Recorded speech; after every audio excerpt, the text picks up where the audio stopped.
but I'll also talk a little bit about the waterways specifically, because I live on a boat myself in London. I've been involved with the boating community in London in terms of trying to protect the rights that we currently have, which have come under attack in the last couple of years quite considerably. And it was partly through that and partly through some of the changes that have happened to the ownership and the management of our waterways that led to setting up shared assets and founding shared assets. So there's 2 or 3 interconnected stories. So we have an interest not only in waterways, but also in urban green spaces, in rural green spaces, in woodlands.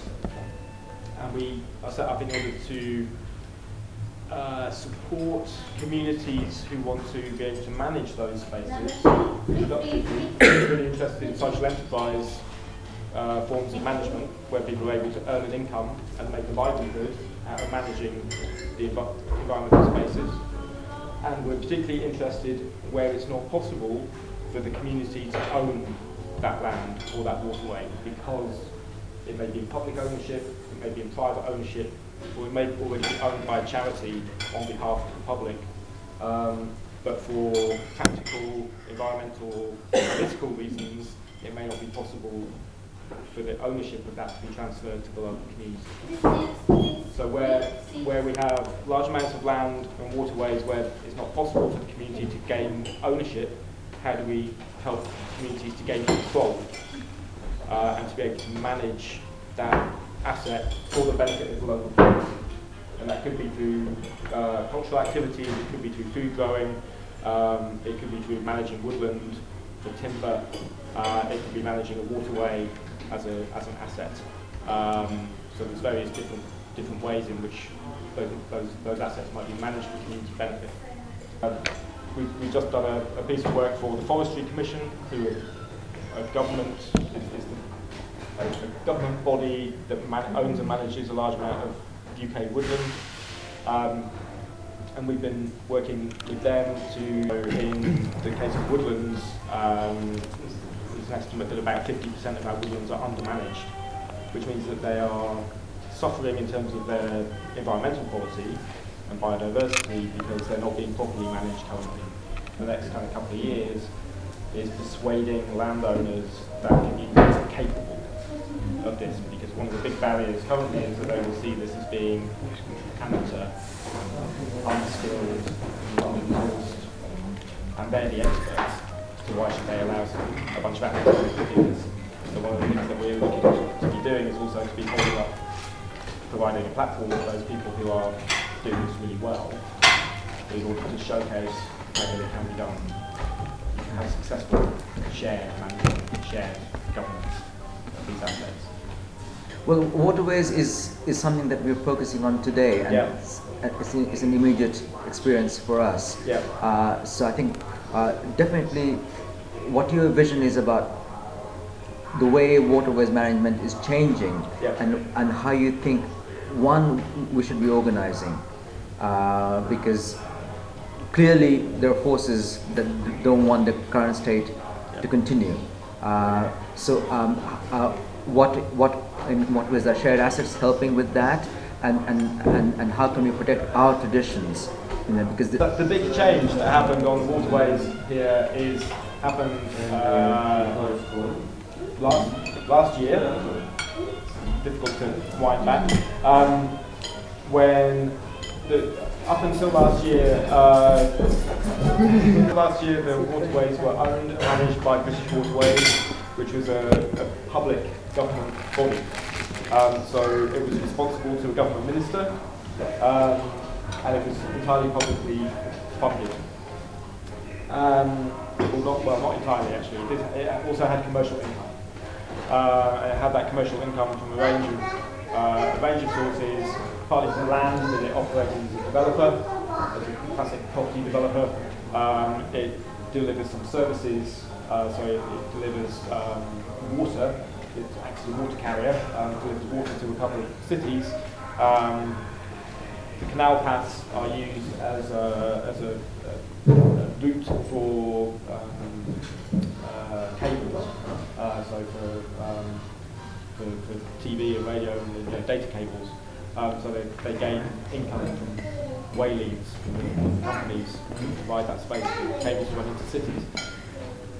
So they've always had a kind of a mixture of public and private funding, but that funding was very dependent on politics and could change from year to year. So if the Treasury said we need to save some money, then suddenly the money going to the waterways was cut for the next year. And the waterways wanted to have a much more secure, kind of long-term ability to plan, and the government was keen to cut the size of the state. So last year, the waterways were transferred from being publicly owned to being owned by a charity, Canal and River Trust. So it's a wholesale movement of kind of 2,200 miles of waterways from state ownership into a private charity, essentially.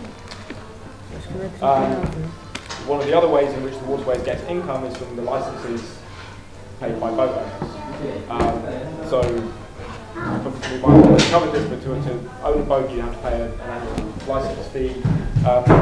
Which is how much? Depends on the length of the boat, but I live on a 16, 17 metre boat. It costs me £700 a year for that licence. So, yeah. Irrespective of where the boat is. Irrespective of where the boat is. And that doesn't give you... So the current state of the law is that you either have a private mooring, which you pay then an additional fee to stay in one place. But if you don't have a mooring, then the rules say that if you have a license, you have to move every 2 weeks from place to place. And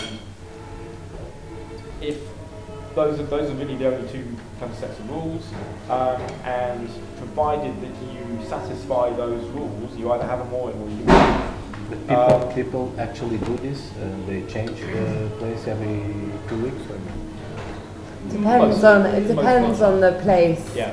Because some, like the Regent's Canal is very well, like more heavily policed, I'd say, whereas the Lee isn't. Yeah. And over the winter there's a lot less pressure, there's no sense that people are watching where you are and that you've got to move on. Yeah. So a lot of people in reality will stay for, I stayed in one place for 2 months this year. So it really depends where you are. Like in reality, the rule is one thing, but the actual reality is something else. And for the main piece of legislation is something called the Waterways Act 1995, and that's what kind of states some of these rules and says that if you don't have a mooring, then you have to move. It says two things. One is that you have to bona fide navigate, so you have, and it doesn't give a definition of what that means. And it says you have to move every 2 weeks to a different place, but it doesn't give a definition of what place means either. So in many ways, we benefit from the quite deliberate vagueness of the law, but it means that we're in constant battle with the authority, which is now the Canal and River Trust, who want to define those things. So they want to define what bona fide navigate means, and they want to define what place means. And the only way that they've really been able to do that, because they don't have any powers, legal powers to do so, has been to do it in the courts.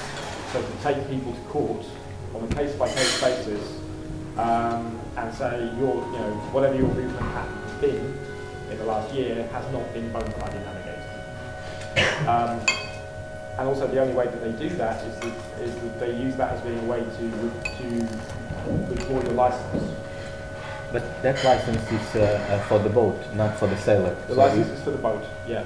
You can navigate without in London without a license, sailor license. No, well, without a personal license. Yeah. Yes. So I don't need to take any those who are living on boats don't have to take any qualifications. Okay. You just buy a boat. Okay. As long as you have a license for your boat, you're fine. You need insurance as well. Yeah. Third-party insurance, which is a minimum. For a small boat, it might be £100. A large boat might be £200. Per month or a year? 1 year. 1 year. Yeah. Okay. Completely different. I'm a sailor also, not boats like this because we don't have canals in Lisbon, but bigger. I don't live on a boat, but I work on boats. So. Okay, cool. And then the legislation is completely different. That's why. What the license pays for is it pays for water supply, rubbish and waste disposal, and some of the cost goes towards maintaining the waterways as well. Fixing locks, removing rubbish from the water, that sort of maintenance. There's a big concern that one thing that's coming around the corner is changes to the roaming laws, tightening, as you said, defining it. Yeah, it was kind of before that. There were two separate things that happened around the Olympics. So the Olympics was one thing where what they did is essentially was to shut the waterways in London and then charge people to move back in. So everyone was cleared out, but there'd be more within the kind of exclusion zone if you paid £350 or £75 for the 10 weeks to move back into that space, or you had to move outside. That was one thing. But before that, and they got conflated. The first attempt that the Canal and River Trust, or the British Waterways, as it was then, made was to take the River Lee and to try and define place by creating neighbourhoods. And they created across more than 30 miles of waterways. Like, if you include the River Lee and the River Stort, there's 50 miles of waterway. And they split that 50 miles of waterway into 6 neighbourhoods. So each neighbourhood was kind of about 10 miles, 8 to 10 miles in size and length. And they tried to create a system where you had to move between neighbourhoods every 2 weeks. And also to say you could only come back, you could only be in one neighbourhood for a certain number of days per year.